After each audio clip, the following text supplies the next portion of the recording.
Thanks. We have football for you at 5:30 tonight. Pregame show 5:30 for U of L and Florida International.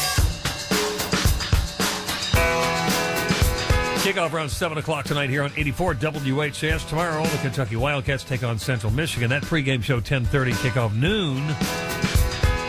So you get them both here on the home of the Cats and the Cards, or the Cards and the Cats. 84 WHS. Dr. Eli Karam in the studio with me. Eli, good day to you, sir. Good day, Terry. I have a bit of I guess it's allergy or something other. That's all that's going on. I'm not asking you allergic questions. All right, the markets are melting again.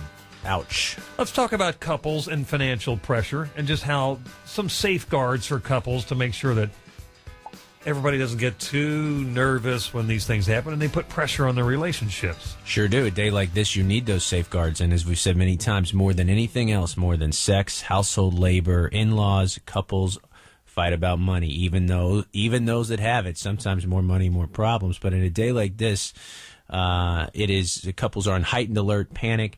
And we see marriage and family therapists, while they're not financial advisors, again, money is in the context embedded in couple problems everywhere we go. So I think one thing is you can't be the keeper of the knowledge. Maybe in a relationship, as we said on the show before, there's one person that does the money or does the investing.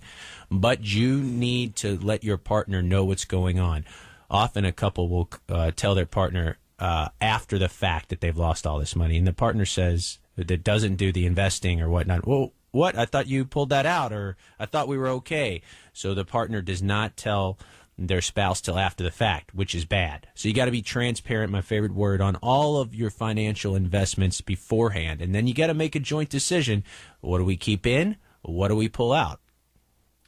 But some people just say, I'm not good with that. You handle it. I'm not good with that. And then when a crisis or a perceived crisis arrives, they do get a little carried away. They can get carried away. Right. So, I mean, that's why it's Don't you also have to watch blaming the other person? You sure do, because you guys got to own that together. Another skill is this kind of unified detachment. It's not your problem. You're not the one who made the bad investments. It's not my problem for not knowing. We've kind of externalized it. It's the money. It's part of our cycle. So we have to be able to talk about it without blaming, especially like this, because no matter how powerful you are in the relationship, you can't control the stock market.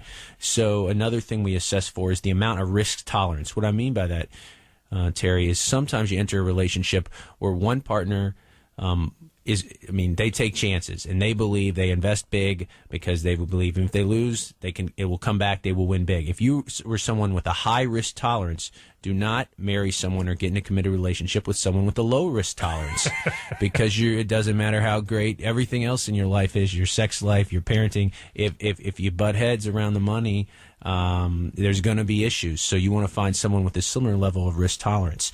And as I said, this is really important, too, for couples in all life stages. If you're nearing retirement and you're banking on your 401k and what's going on and hitting the markets, it's very devastating because you're ready to retire, and this makes it look like the retirement of your dreams or what you had planned is going to have to change. So also young couples thinking about starting families and doing things like that, it impacts couples at every part of the life cycle. So you got to have an open and honest dialogue about the money, and sometimes that means talking to somebody that is an expert.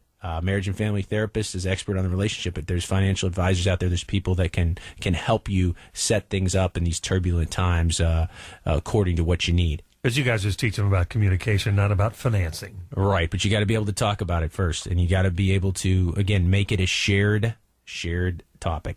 Dr. Eli Karam, his website is EliKaram, KARAM.com. Eli